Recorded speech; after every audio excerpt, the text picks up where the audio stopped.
En este itinerario, en este camino espiritual que muchos de nosotros llevamos, el conocimiento de la Sagrada Escritura es una cosa importante, acercarse a la Sagrada Escritura, conocer la palabra de Dios.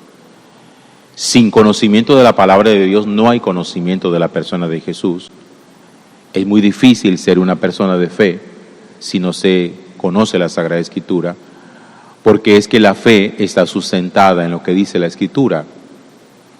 Por eso una persona que dice que tiene fe, pero nunca ha leído la Sagrada Escritura, no se ha acercado a ella, lo primero que tendría uno que preguntarse es qué clase de fe tiene, en qué cree. Porque a veces algunas personas arman su propio credo. Hay gente que dice, no, es que yo creo en esto, creo en aquello, creo en lo otro. Pero en las cosas que creen no son las cosas que proclama la Sagrada Escritura.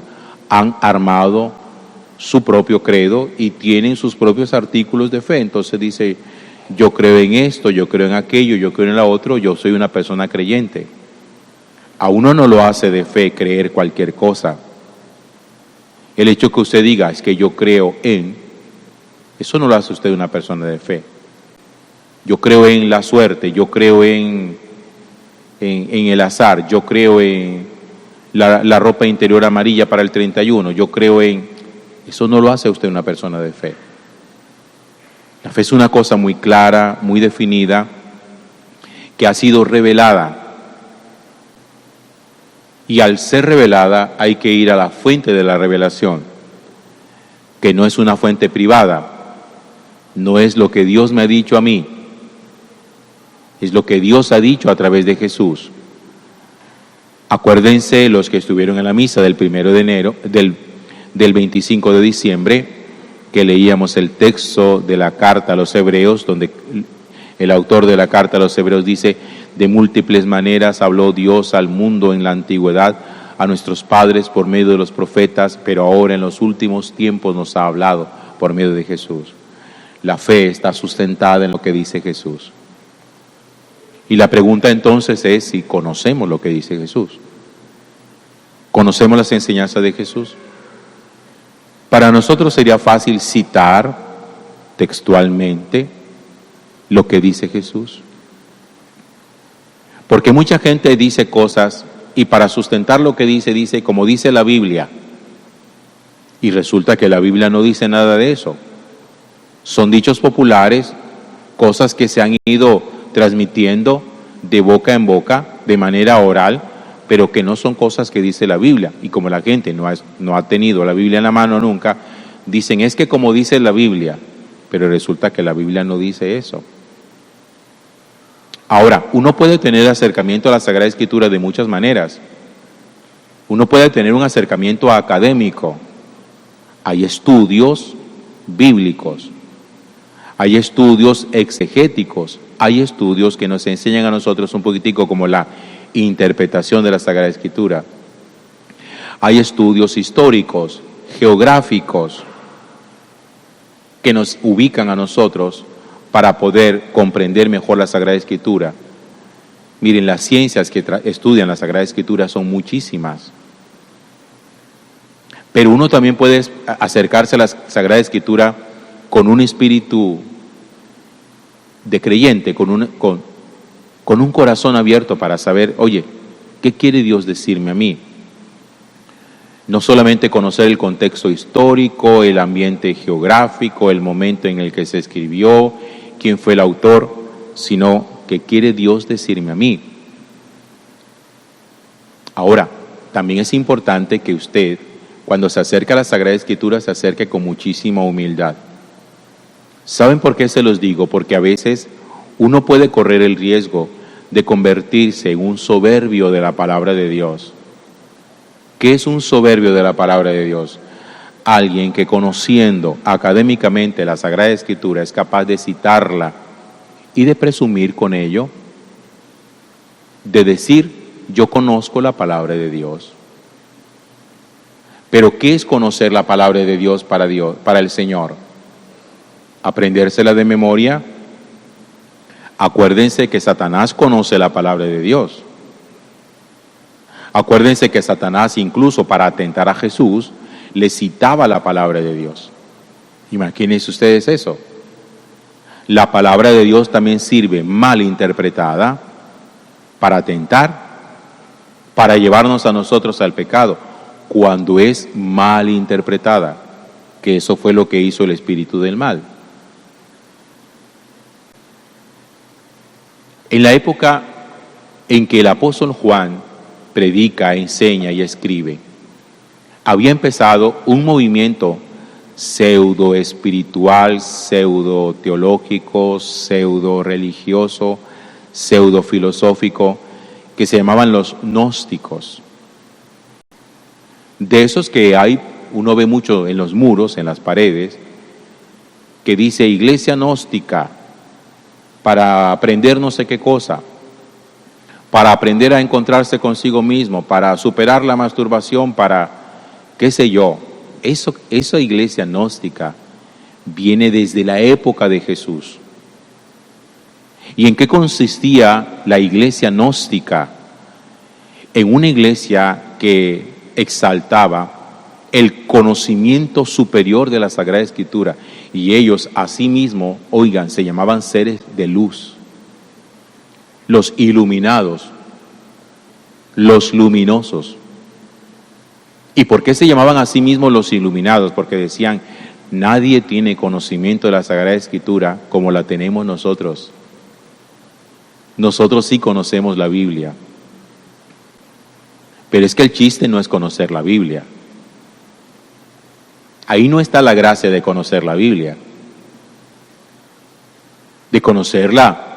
Es que yo creo que la Biblia ni siquiera es necesario como cogerla uno y aprendérsela de memoria como creen algunas personas. No. Se trata de saber dónde busca uno cuando quiere un texto, de qué manera se busca, y permitir que esa palabra de Dios llegue a nuestro corazón. Un acercamiento fácil a la Sagrada Escritura es un pseudo conocimiento, es un falso conocimiento, y lo lleva a uno a sentirse privilegiado y por encima de los demás, y a sentirse uno un ser de luz. ¿Por qué? Porque dice, es que yo sí conozco la Biblia. Tú eres un ser de oscuridad porque tú no conoces nada. Y a esos autoproclamados seres de luz, es a los que Juan les da duro, les da palo en su carta, en su primera carta, que escuchamos nosotros hoy en el capítulo 1. Dice, ¿cómo sabemos que conocemos a Jesús? Y cuando hace referencia de eso, está haciendo referencia directamente a los gnósticos. Los gnósticos decían, nosotros conocemos al Señor. Y entonces Juan decía, a ver, ¿cómo sabemos que conocemos al Señor? Dice, porque guardamos sus mandamientos. No conocemos al Señor porque conozcamos las Escrituras nada más. Les acabo de decir al principio que el conocimiento de Jesús se da a través de las Sagradas Escrituras, pero no solamente a través de las Sagradas Escrituras, sino en la guarda de sus mandamientos, dice el apóstol San Juan. El que dice, yo lo conozco, pero no guarda sus mandamientos, está mintiendo. Porque los gnósticos se caracterizaban por decir que conocían al Señor, pero sus mandamientos no les importaba. A ellos no les importaba la moral cristiana, a ellos no les importaba las enseñanzas de Jesús. Y sigue diciendo el apóstol Juan, el que dice que permanece en él, en Jesús, debe caminar como él caminó.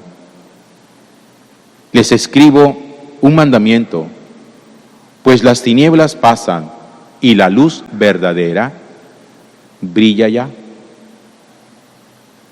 ¿Quién es la luz verdadera? No es el pseudo conocimiento de la Sagrada Escritura.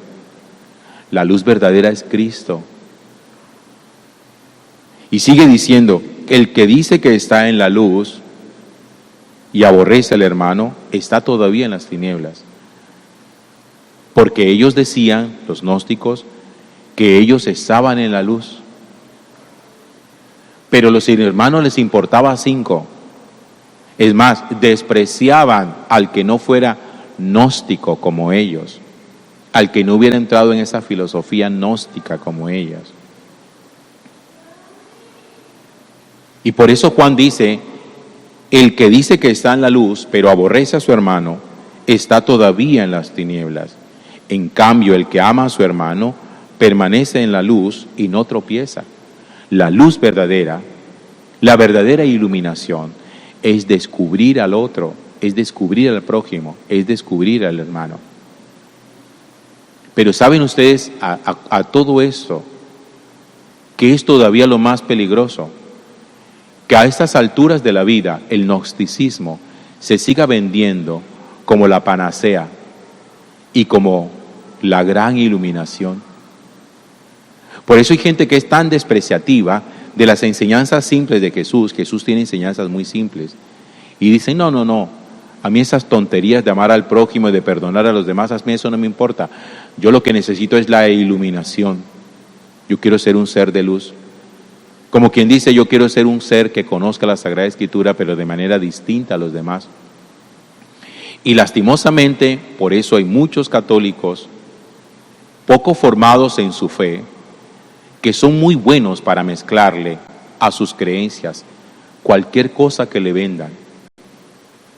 A mí me preocupa que en muchos momentos nosotros hagamos de nuestra fe un mercado donde sencillamente uno va a buscar lo que necesita en el momento, y si encuentra a alguien que se lo ofrezca, uno inmediatamente lo toma. Por eso mucha gente, desafortunadamente, tiene un mercadillo en su fe. Por eso hay gente que en su mal llamada fe, y son católicos de rosario, de misa, de confesión, de comunión, pero en su mal llamada fe o su mal formada fe, más bien, hacen yoga, les gusta el gnosticismo, les gusta invocar mantras, les gusta practicar el esoterismo, son gente supersticiosa, les encanta leer el horóscopo. Todo eso es un mercadillo malévolo.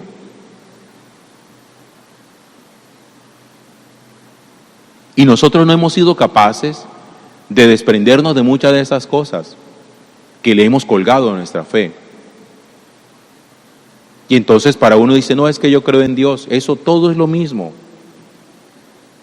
Y entonces creen que el esoterismo conduce a Dios cuando el esoterismo está condenado por la Sagrada Escritura.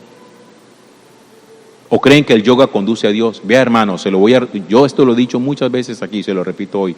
El yoga no conduce a Dios. No conduce a Dios. Que a usted le guste, eso es otra cosa. Que usted con el yoga encuentre paz, que es lo que me dicen mucho, es que yo con el yoga yo he encontrado paz. Una cosa es encontrar la paz y otra cosa es encontrar a Cristo. Eso no es lo mismo. Y uno tiene en su vida que dar pasos de confianza en el Señor y aprender, y confianza está puesta solamente en Dios. Y en vez de yoga, oración. En vez de esoterismo, sacramentos. En vez de iluminación privilegiada para sentirme mejor que los demás, humildad en el conocimiento de la Sagrada Escritura, guardando en el corazón los mandamientos de Dios. Ya vamos a terminar el año. Yo les voy a hacer a ustedes hoy una propuesta. Primero hagan una lista, si tiene una lista de propósitos, haga una lista de propósitos alcanzables. No se invente tanta cosa, que a veces ponen 40, 50 cosas inalcanzables, que quedan ahí todas puestas en el papel. Que voy a ir al gimnasio, que voy a salir a trotar, que voy a aprender a tocar guitarra, que voy a aprender otro idioma. No se ponga a hacer listas largas. Sea sensato. Piense en las cosas que en este momento son alcanzables. Trabaje por ellas. Y una de esas cosas es purificar la fe,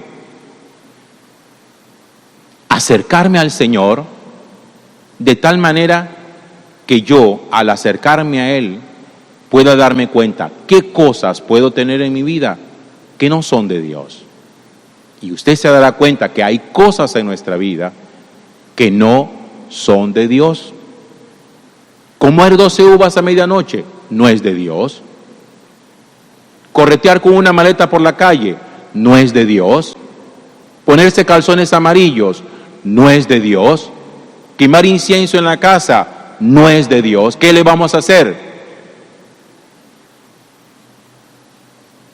Y no se ponga a meter a su vida cosas que son producto de la superstición, del esoterismo, que no son de Dios.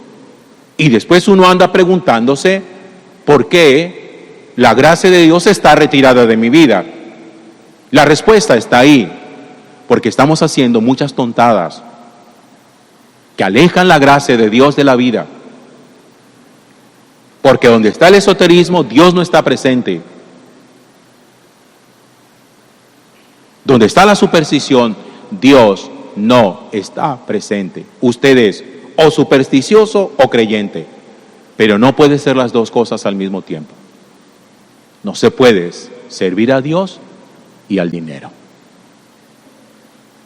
Gloria al Padre y al Hijo y al Espíritu Santo, como era en el principio, ahora y siempre, por los siglos de los siglos. Amén.